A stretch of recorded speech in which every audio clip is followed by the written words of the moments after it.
ગરમીના સમયમાં Palanpur civil hospital દર્દીઓથી ઉભરાયું. બનાસકાંઠામાં ગરમીનું પ્રમાણ વધ્યું, 40 ડિગ્રી તાપમાન નોંધાયું.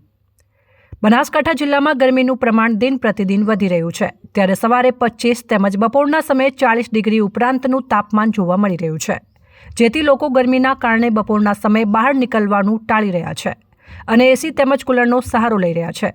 ત્યારે બીજી તરફ બહાર નીકળવાનું થાય તો મોઢા ઉપર દુપટ્ટો તેમજ રૂમાલ બાંધીને નીકળતા નજરે પડી રહ્યા છે. તેમજ ગરમીથી રક્ષણ મેળવવા માટે ઠંડા પીણા પીને ગરમીથી ઠંડક મેળવી રહ્યા છે. જેમાં પાલનપુર સિવિલમાં પણ ગરમીના કારણે ઝાડા ઉલટીના કેસોમાં નિત્યક્રમ કરતા કેસોમાં વધારો જોવા મળી રહ્યો છે. જ્યારે આ અંગે પાલનપુર સિવિલ હોસ્પિટલના સુપ્રિન્ટેન્ડન્ટ ડોક્ટર સુનિલ જોશીએ જણાવ્યું હતું કે પાલનપુરની બનાસ હોસ્પિટલમાં દિવસ દરમિયાન ઝાડા ઉલટીના કેસોમાં વધારો જોવા મળી રહ્યો છે. જેમાં દિવસમાં 50થી 100 જેટલા દર્દીઓ ઝાડા ઉલટીના કારણે સારવાર માટે આવી રહ્યા છે. તો અત્યારે ગરમીનું પ્રમાણ વધ્યું હોવાના કારણે લોકોએ બપોરના સમયે બહાર નીકળવાનું ટાળવું જોઈએ.